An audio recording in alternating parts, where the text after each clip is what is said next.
ठंड की आमद के बीच अब चुनावी गलबहियां गर्म होती जा रही हैं। मध्य प्रदेश में चुनावी दौरों के चलते आज भी अलग अलग मंच से चुनावी तीरों की वर्षा जारी रही। यह नज़ारा था बड़वानी का, जब प्रधानमंत्री नरेंद्र मोदी ने कांग्रेस पर निशाना कशी करते हुए उसे भ्रष्ट बताया और विकसित भारत बनाने की बात कही। भारत को विकसित बनाने के संकल्प के साथ निकली और विकसित भारत का ये संकल्प एमपी के विकसित भविष्य से ही जुड़ा है। इसलिए आज पूरा मध्य प्रदेश एक स्वर में कह रहा है, गांव गांव से एक ही स्वर है। फिर एक बार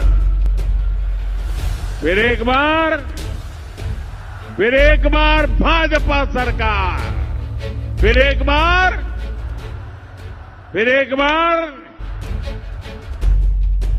उधर दिवाली के ठीक दूसरे दिन आज कांग्रेस सांसद राहुल गांधी मध्य प्रदेश में चुनावी दौरे पर पहुंचे हुए हैं। यहां उन्होंने अलग अलग विधानसभाओं में कांग्रेस के पक्ष में जनसभा को संबोधित किया और अपनी पार्टी की तरफ से एमपी को विकसित राज्य बनाने के अपने वादे को दोहराया।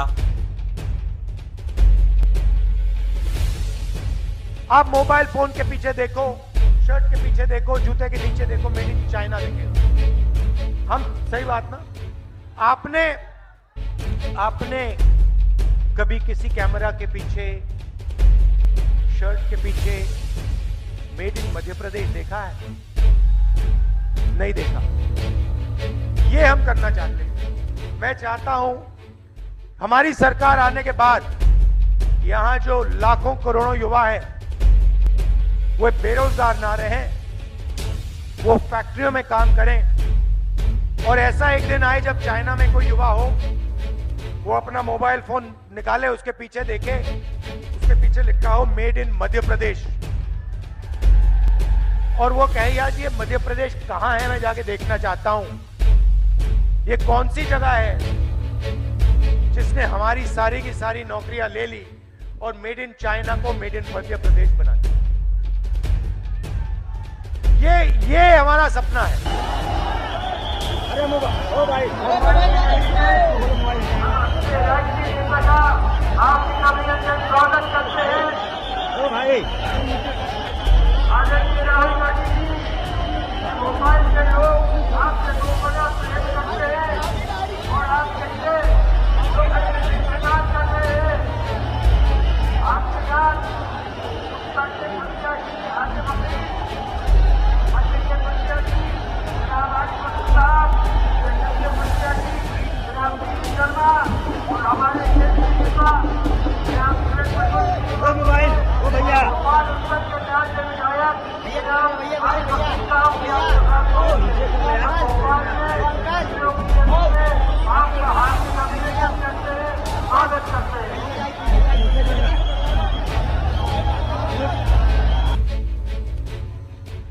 इसके बाद राहुल गांधी अपने अगले पड़ाव में भोपाल पहुंचे, जहां वे चुनावी रैली में शामिल हुए। इस दौरान बड़ी तादाद में भोपाल वासियों ने सड़कों पर निकलकर उनका स्वागत किया। चुनावी रथ पर सवार राहुल गांधी के साथ आतिफ अकील, पीसी शर्मा, आरिफ मसूद और निर्दलीय प्रत्याशी मनोज शुक्ला शामिल थे। सर, इंडिया गठबंधन के लोग हैं जो सनातन धर्म का आह्वान करते हैं, लेकिन राहुल गांधी अभी तक चुप है। क्या उनकी चुप्पी स्वीकृति है उनकी? राहुल गांधी जी आज फिर मध्य प्रदेश आ रहे हैं और मैं तो उनसे ही पूछना चाहता हूं कि इंडी गठबंधन ने सनातन का अपमान किया, आप चुप रहे। क्या ये आपकी मौन स्वीकृति है? इंडी गठबंधन ने माताओं बहनों का अपमान किया, आप मौन रहे। क्या राहुल गांधी की ये मौन स्वीकृति है? इंडी गठबंधन ने दलितों का अपमान किया, जीतन राम मांझी जैसे नेताओं के साथ जो व्यवहार किया, राहुल गांधी आप मौन रहे। क्या ये आपकी मौन स्वीकृति है? उधर राहुल गांधी के दौरे को लेकर एक बार फिर मध्य प्रदेश के मुख्यमंत्री शिवराज सिंह चौहान ने कांग्रेस के साथ साथ इंडिया गठबंधन पर निशाना साधा। उन्होंने इस दौरान कांग्रेस पर आरोप भी लगाए और कहा कि जिस प्रकार गठबंधन सनातन और महिलाओं पर अपमान करता रहा है, ऐसा लगता है कि इसमें राहुल की मौन स्वीकृति है।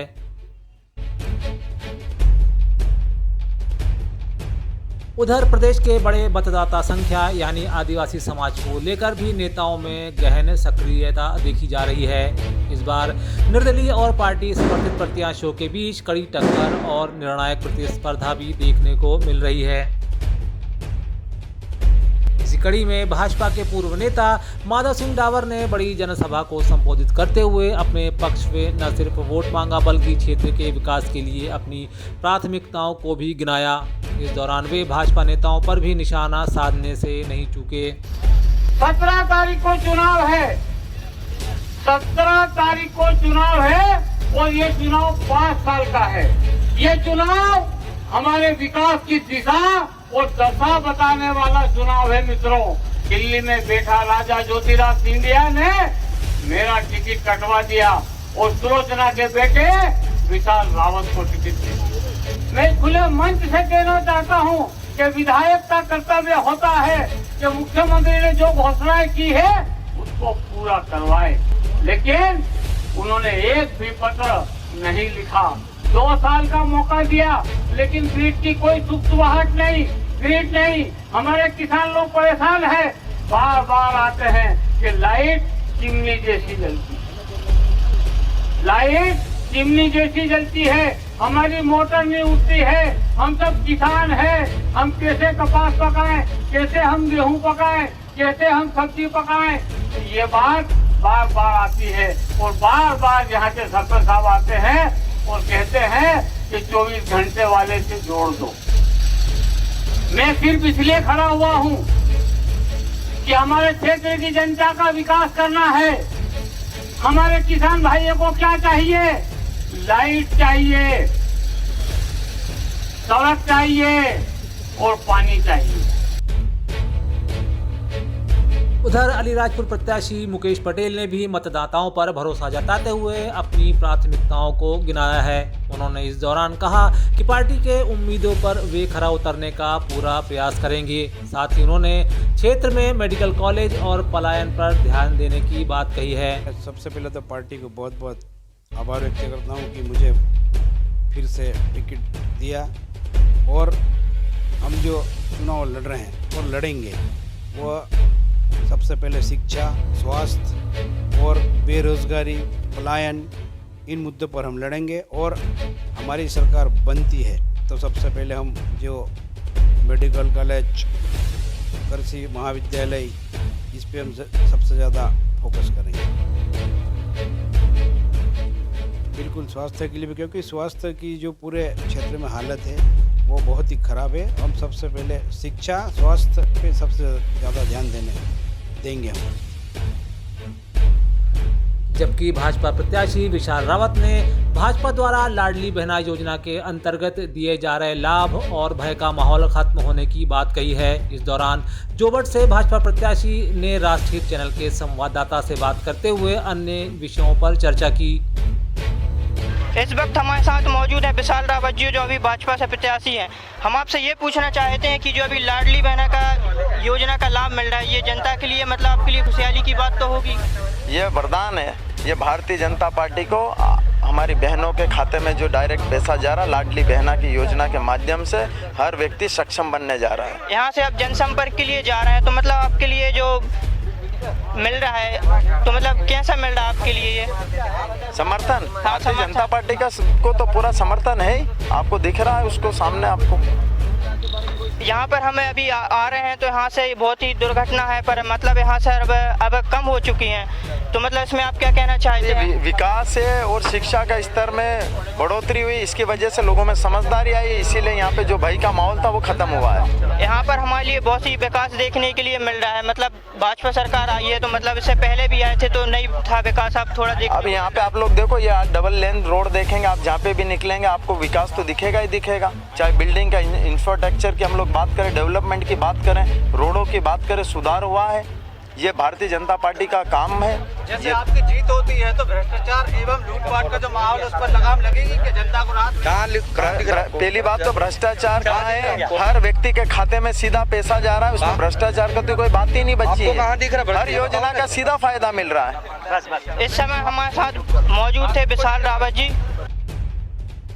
पार्टी के प्रत्याशियों के अलावा कार्यकर्ता और पदाधिकारी भी मैदान में सक्रिय दिखाई दे रहे हैं। कांग्रेस के ऐसे ही एक पदाधिकारी अमान पठान अध्यक्ष अल्पसंख्यक कांग्रेस अलीराजपुर ने भी क्षेत्र में कांग्रेस के उम्मीदवार के पक्ष में माहौल होने की बात कही है। उन्होंने कैमरे पर कहा कि कांग्रेस के सरकार के आने पर महंगाई और भ्रष्टाचार का खात्मा होगा। साथ ही उन्होंने सेना पटेल को भारी मतों से जीतने की उम्मीद जताई है। अमान पठान अध्यक्ष ब्लॉक कांग्रेस कमेटी आमबुआ और पूर्व जिलाध्यक्ष का ये अल्पसंख्यक प्रकोष्ठ अलीराजपुर। अभी माहौल बस ये कहना चाहेंगे जैसे अभी इसके पहले 18 साल तक गवर्नमेंट रही बीजेपी की, उससे खासकर जो दलित वर्ग है, ST मतलब जो हर साल जॉब निकलना चाहिए था, बेरोजगारी बहुत ज़्यादा बढ़ रही है, तो उसके लिए हर युवा परेशान है। और दूसरी बार महंगाई अपनी चरम सीमा पर है। तो इस बात को लेकर के जनता में बहुत भारी रोष है। अब जनता परिवर्तन चाहती है और अभी भी मुझे पूरी आशा है अगर सेना पटेल यहाँ से जीतेगी तो महेश भाई पटेल के नेतृत्व में पूरा काम होगा और जो घोषणाएं कमलनाथ जी ने की उसको पूरी करने का प्रयास किया जाएगा। चुनावी माहौल को लेकर क्षेत्र के आमजन ने भी राष्ट्रहित के संवाददाता से बात की और चुनावी ऊँट किस करवट बैठेगा इस पर चर्चा की है। कांग्रेस पार्टी का जादू ऐसा सर चढ़ के बोलेगा क्योंकि 18 साल से जो बीजेपी की सरकार है इसने लगातार इस मध्य प्रदेश में भ्रष्टाचार किया है, बेरोजगारी उत्पन्न की है, महंगाई बढ़ाई है।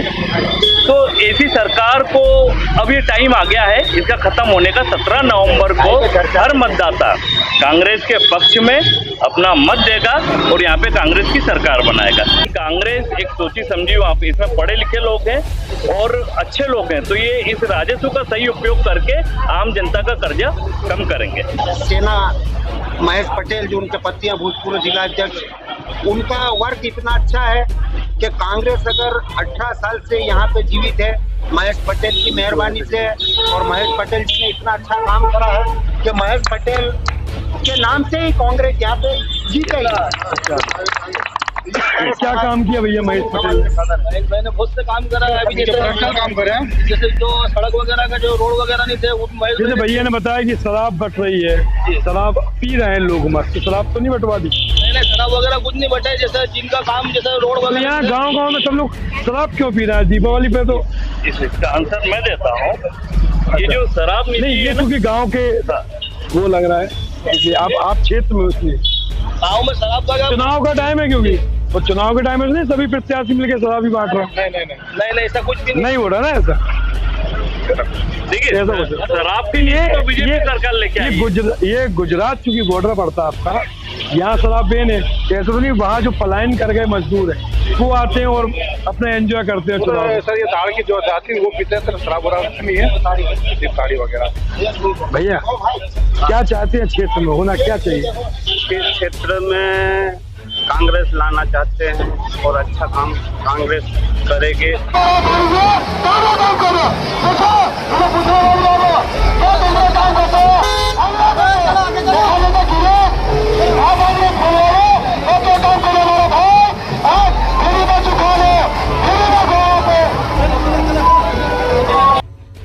उधर निर्दलीय प्रत्याशी सुरपाल अजनार भी अपनी बड़ी और विशाल रैलियों के लिए अन्य के लिए मुसीबत खड़ी कर सकते हैं। इस दौरान उन्होंने भी चुनावी चौपाल के बाद राष्ट्रहित इंडियन न्यूज़ चैनल से बात की और अपनी उपलब्धियों और आगामी योजनाओं को सामने रखा है। अलीराजपुर की ये जोवट विधानसभा है और यहाँ पर हमारे साथ मौजूद हैं सुरपाल जी।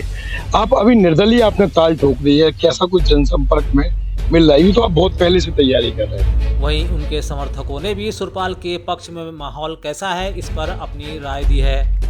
बताइए क्या कुछ शिक्षा स्तर बढ़ना चाहिए इस क्षेत्र का कि नहीं बढ़ना चाहिए? तो क्या अजनर सुरपाल भी कुछ इस तरीके के आप चुन के यहाँ से भेजेंगे उनको? हाँ जरूर। हाँ बिल्कुल। विकास तभी होगा ना जब तो ही ताल होगा ना। मजबूत हो। हाँ ताल तो मजबूत साहब, होगी। स्थिति में बीजेपी कांग्रेस के बीच में ही हम लोग शुमार हो जाएंगे कि आगे अपना भविष्य भी तय करेंगे? देखिए, जब से देश आज़ाद हुआ है तब से कई पार्टियां ने राज करा है, तो हमारा मानना ये है कि अब दोनों पार्टी को तो देख लिया, तो एक बार हम चाहते हैं कि सुरपाल भाई को भी देखें, तो इसीलिए हमने सुरपाल भाई को सोचा है कि इस बार उनको मौका दें।